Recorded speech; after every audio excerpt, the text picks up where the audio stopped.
talk about. Yeah, too, definitely. Well, why don't you start with introducing yourself?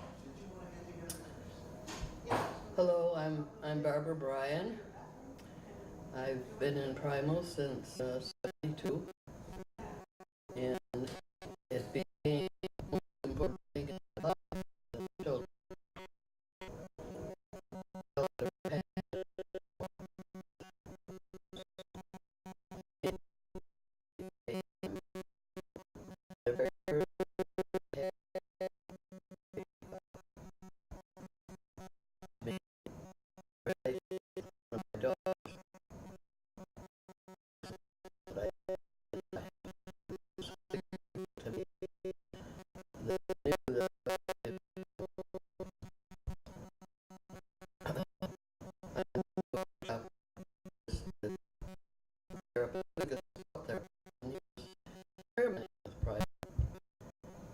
I did some more primal work, and so I planned my intensive and started an intensive in April of '72. And I've been in Primal ever since. It saved my life, I believe, because I had gotten married at 16. I didn't finish high school, and I had 5 children. And as of this date, I have 34 grandchildren. Some of them are great grandchildren. But Primal has been my guiding passion. I really dedicated my life to it in a great way. I bought a house that became the Primal Center, and now I've sold the house. I'm retiring from it. I'm 85, but I've had a good run, and I still feel very passionate about Primal. I just kind of run out of energy to do the work. Some of the work is pretty intense.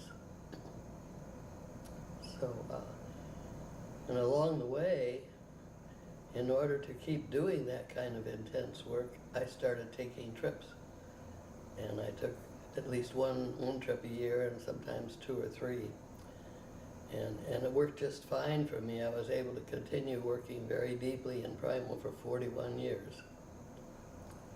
And with the trips I've found, I've been around the world. I have visited 7 continents, all 7 continents, including Antarctica, which was awesome. The experience I had, one of the experiences that was very early on, that was part of me developing this passion, was I'd had a dream where in the dream someone was going to kill me, and they said, and they were going to throw me in a furnace. And they said, you can either go now or you can go later. And I chose now, but that was the end of the dream. But when I primaled that fear, and I was just laying there on the mat and trembling, nobody was with me. I was in a group, but I was working alone. And I just trembled and went through this fear thing and for quite a little while. And then all of a sudden, it was like there was a light bulb opened up that went on up there above my head. And I realized that it was my unreal self that was going to die, and my real self was well and healthy. And it was just so exciting to me. I was just in the process of starting a divorce after 30 years of marriage.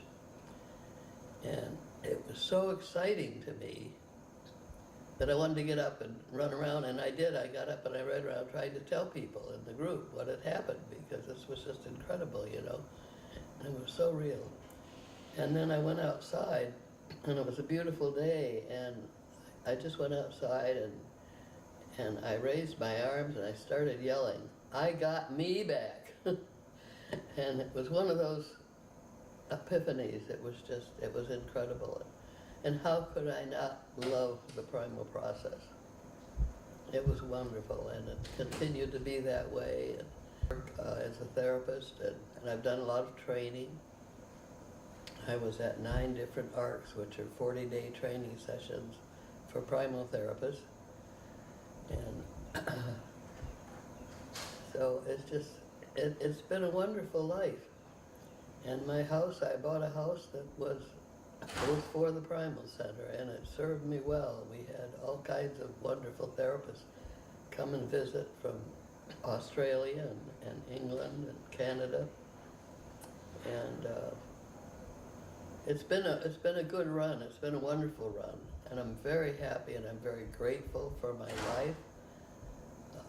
The divorce and that upheaval was probably the worst thing that ever happened to me in my life, and it was also the best thing, because I became who I really was meant to be.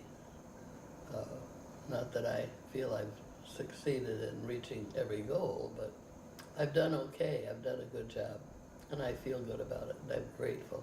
The universe has been wonderful to me. They gave me all kinds of breaks along the way, too, so that kept telling me I was on the right path.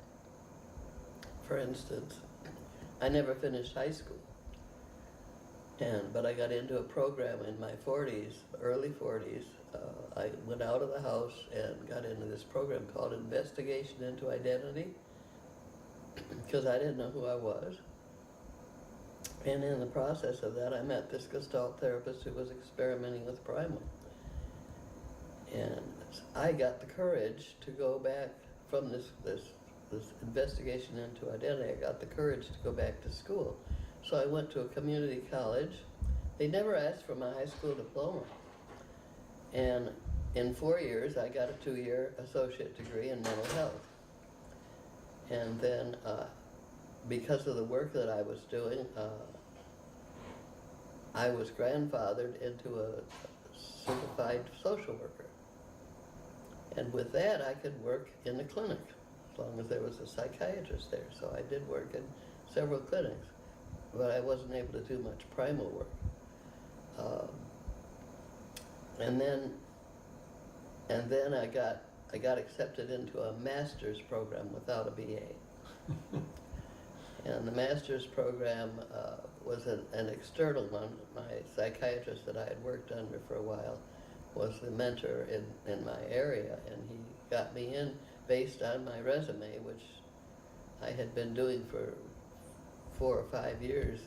Every workshop that came along, I was just really working on it, and also doing a lot of the primal workshops,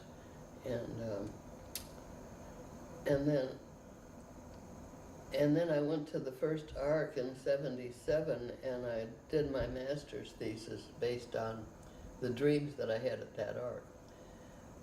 So I got my master's degree in psychology, and then I got grandfathered from being a certified social worker to being an MSW. So I ended up with limited license psychologist and limited license MSW. And, what else could it be but the universe telling me, you're on the right path, and this, and helping me along the way. And it wasn't like it was easy, any of it, but it was incredible that I was able to do it. I got the breaks. And so I think I was meant to do exactly what I have been doing. I really believe that. I think somebody might be watching this who just, primal is just a word to them. So, and you talked about, you got into the primaling, and you followed someone who, you had a mentor with it. But that, again, what is your definition of it? How do you... Definition of a primal is when you get into a feeling and you get deep enough in it that the feeling takes over. And then your unconscious is able to come forward and bring you a memory or insights or something. Sometimes it just brings forth an image, and then you need to work with the image to find out what the meaning is. I'm reaching a blank. Okay, it's like somebody comes in and they have anger, and I will encourage them to talk to the person they're angry at or whatever, and I will encourage them to let the feeling take over, to not to back off, because they tend, when they start to get angry or any feeling, they tend to feel a little bit and then, watch out, back off. So I'm encouraging them to go farther with it, to go deeper, say it louder, whatever. And at some point, if they allow that to happen, at some point the feeling will take over. And I can tell listening and watching them that it's taking over. And they can also tell that there's a moment there where they get that feeling that the feeling is taking over. And that, I explain to them, is what primal is. That's the beginning of it, and that's very encouraging. I never tell them that what they're doing is not primal. I will encourage them with any, and they know the difference too when it starts to take over. So at that point, you know you're going to be able to work with this person.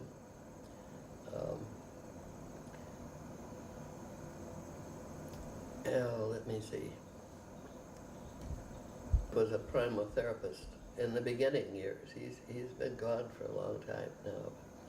He had 10 definitions of what a primal is. And there were all different kinds of primals, and I really believe that. Some primals are just crying really deeply. And when somebody cries really deeply, I often will tell them to wail, to think of, the wolf on the mountaintop who's wailing at the moon. To think of that and wail, because then they release that pain, that grief and loss from the very depths of their belly. Where crying is more the neck and the head. A wail comes from deep inside of your gut, and there's a greater release from it. And that's one kind of primal. And you may not get a lot of images or insights with that kind of primal, but you're really releasing grief in it. And sometimes if you're grieving, like when I lost my husband, I was doing that once every 24 hours, or 48 hours. I'd wail and wail and wail out my pain, and I'd feel better for 24 hours. And then the next 24 hours it would start building again. So going through grief or divorce or the death of someone, or a big loss, it takes time to work through it. But it's so much better than taking a drink of alcohol or gorging yourself on candy or something. And it feels good when the pain is coming out. That's what's kind of weird. Because you're releasing it, it feels good to do it, even though it's a lot of pain.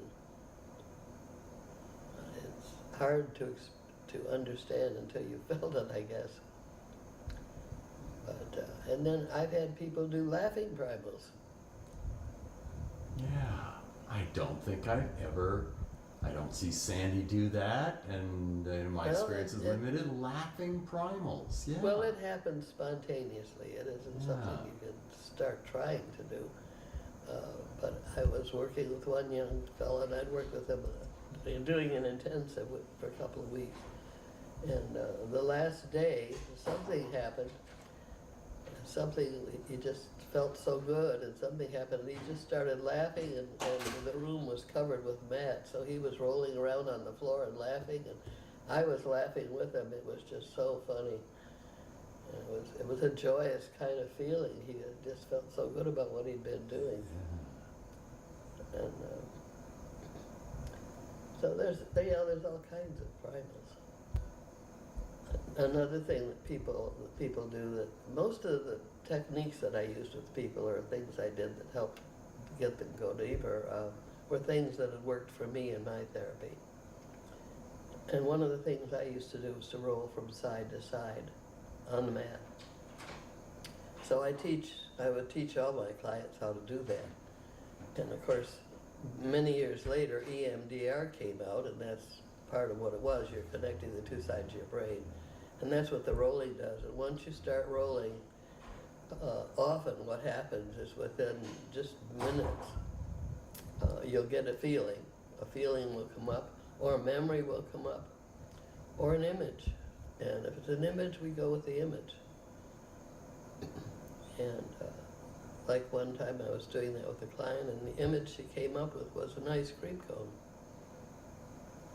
And she's given me permission to repeat this. I don't know if she wants it televised or not. But I asked her what kind of ice cream it was, and she said chocolate. I said, does that remind you of anything? And yes, she had a memory when she was in the hospital after her tonsillectomy, and she was maybe 4 years old. And there was a little boy in the room that had a tonsillectomy too, and his parents came in and they brought him ice cream. Her parents did come in and they didn't bring ice cream. And she felt really abandoned and bereft, and that was a very intense feeling for her. And it all came from an ice cream cone. So the image, I teach people to believe the images that fleetingly go by, and grab them and explore them farther. And that's just kind of a standard thing that I do. So, what else? I don't know what else. Those are good though. Yeah, that's something like what you want. Yeah. I really didn't think much about this. What I No, was gonna I don't do. think anybody, I don't think you can think it out beforehand. Yeah, and my voice isn't really normal, but so I had surgery on my throat, Yeah. and evidently it's still not. It's been very gratifying that the scientific community are discovering in their brain research a lot of things that validate what we've known organically and used for years. And one of the latest things, probably it's been several years now, one of the latest things was when they discovered that the amygdala in the back of the brain is where repressed memories are held. And the way that you open that up and release the repressed memories is with a deep cathartic experience, which is a primal. So that's what we've been doing, and they're validating it, they're researching, and the more the same thing was true with cellular consciousness. Graham Farron came from Australia to Michigan and to the IPA, and he brought cellular consciousness awareness to us, and that's that the cells have memory. And he demonstrated that, and we had already been experiencing that in Primal, like people experiencing conception and all of that. And so we were really believing that that's true, that there's cellular memory. But now they've proven that cells have memory. So it's like things that we learn by doing are now being proven scientifically, and it's gratifying. Of course, they don't give us credit for it at all, but they won't acknowledge us. But we know that we're on the right track, and we have been for quite a while. The amygdala, that's an organ that suffers very close to the beginning of Alzheimer's and dementia. And so again, its role in memory must be involved with that. Yeah, I wonder how that works. Well, I hope it means that if we primal, we don't get Alzheimer's, but I don't know if that's going to be true or not. You know, what I think, The doctors at that time had to build medical an doctors. emotional wall? She had to build a wall to protect herself, to keep from the anxiety. Yeah, and that didn't mean that she didn't show her love or feelings of, but she didn't get anxious as much. Yeah. That was before they had all the pills for anxiety. Right. Yeah. Now you build a wall like that. Well, and it worked for her. Yeah. She lived to 95, and she got. Did it work for you with her? Well, it's kind of hard to say because it was just my brother and me, and she favored my brother. But toward the end, my brother couldn't be with her when she got into a nursing home or he couldn't stand to see her getting older and ready to die, and so I was there more, and there was a moment when I held her as if she was a baby almost. She was 95. And there was a time when she said, "You are the one." Wow. Because I know when I went to the Ark in '77,